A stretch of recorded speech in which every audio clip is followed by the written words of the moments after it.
हरनि अख्राङाव सानजाथिंजाय मोनस्नि गोजों हाथरखि थुबुरै नुनो मोनो। फोरा जादों ब्रह्मानि सास्नि फिसाज्ला, सास्नि बिदा फंबाय मरासि, अत्रि, अंगिरा, पुलस्त, पुलह, कृतु आरो बशिष्ठ, शक्ति, पराशर आरो महामुनि व्यास। खुलुमबाय लोगोफोर, नोंथांमोन साफ्रोमखौबो आंनि इउट्युब चेनेलनि गोदान भिडिअ फिन खेबसेबाव गोसो गोथारै बरायनानै लाग्रोफिनबावबाय। आसा खालामदों नोंथांमोना इसोरनि अननायाव मोजाङैनो दङ आरो आंबो बे समाव मोजाङैनो दङ। स' नोंथांमोननि थाखाय गुबुन मोनसे गोदान भिडिअ लानानै फैलायबाय उइथ एनादार टपिक, थामहिनबा गोदान मोनसे कन्टेन्टजों। स' दिनै आं नोंथांमोना मिथियै ओरैबायदि गोथौ गोथौ सल'फोर लानानै फैदों, जाय सल'खौ नोंथांमोना मिथियाबो जानो हागौ। बे सल'आनो जाहैबाय महाभारतनि सल'।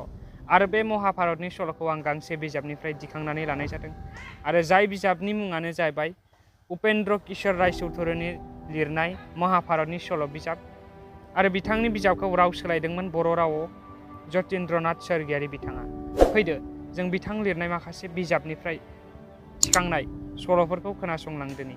नोंथांमोना जायफ्रा चेनेलाव गोदान, चेनेलखौ साबस्क्राइब आरो भिडिअखौ मोजां मोनदोंब्ला लाइक, शेयार आरो कमेन्ट खालामनो दाबाव। दानिया फैदो जों गिबिनिफ्राय जागायनानै नायलांदोनि गिबि पार्ट, थामहिनबा पार्ट 1खौ। हरनि अख्राङाव सानजाथिंजाय मोनस्नि गोजों हाथरखि थुबुरै नुनो मोनो। बिसोरखौ बुंनाय जायो थरस्नि हाथरखि, थामहिनबा सास्नि ऋषि एबा मुनि।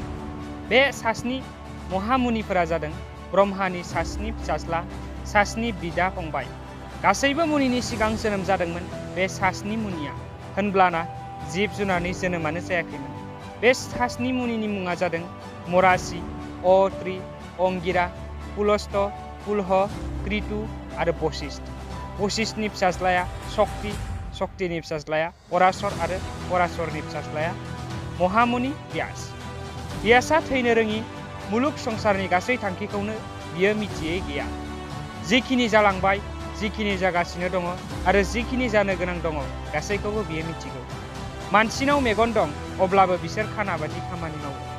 धोरोम अधोरोम, पाप पुण्य बेफोरनि बाथ्राफोरखौ बुंफोरना होआब्ला बिसोर बोरै बुजिनो? बिसोरनि बाथ्राखौ जिंगासिनानै व्यासदेवनि गोसोआव जोबोर अननाय सोमजिखांनायसै।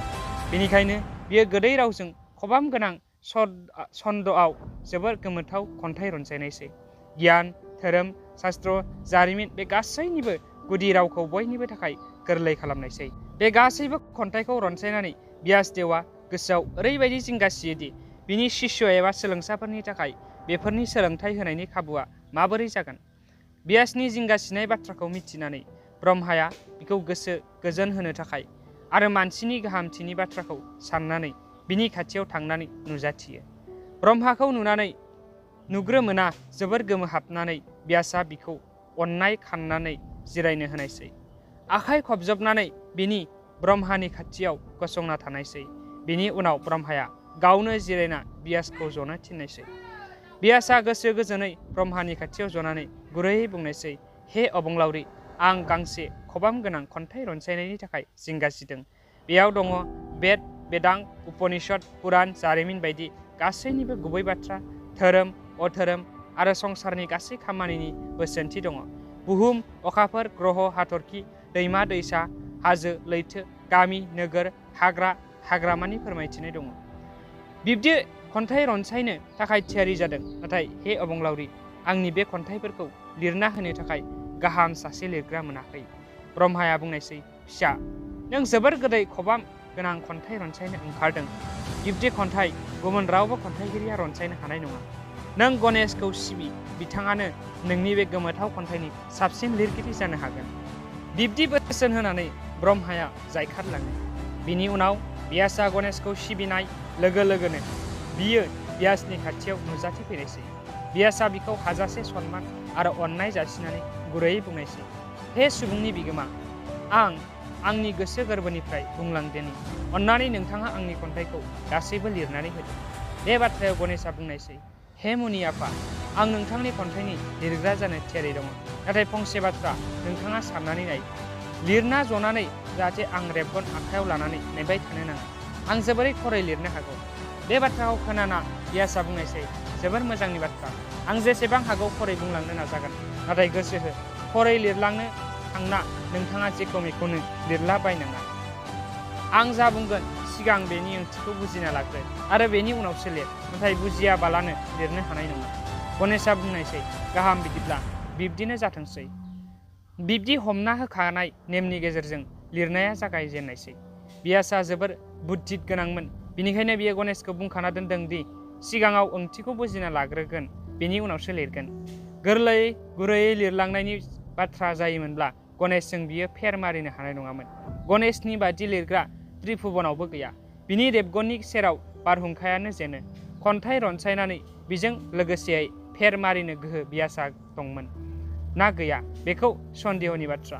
नाथाय व्यासआ मोनसे सोमोनांथाव राहाजों गणेशखौ आख' फाख'आव खोख्लैनायसै। गेजेर गेजेर बियो मोनफा गोब्राब खन्थाइनि श्लक बुंफोरनो हमनायसै।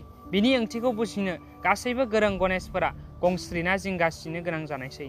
व्यासनि श्लकनि ओंथिखौ बुजिनायाव माब्लाबा माब्लाबा गणेशआ आख' फाख' मोनो, स्रि स्रि सानहाबनो गोनां जायो आरो बै समावनो व्यासआ माखासे मानि श्लक रनसायो। बेनिखाय गणेशआ आरो आखायाव रेबगन लाना थाबथानो गोनां जायाखिसै।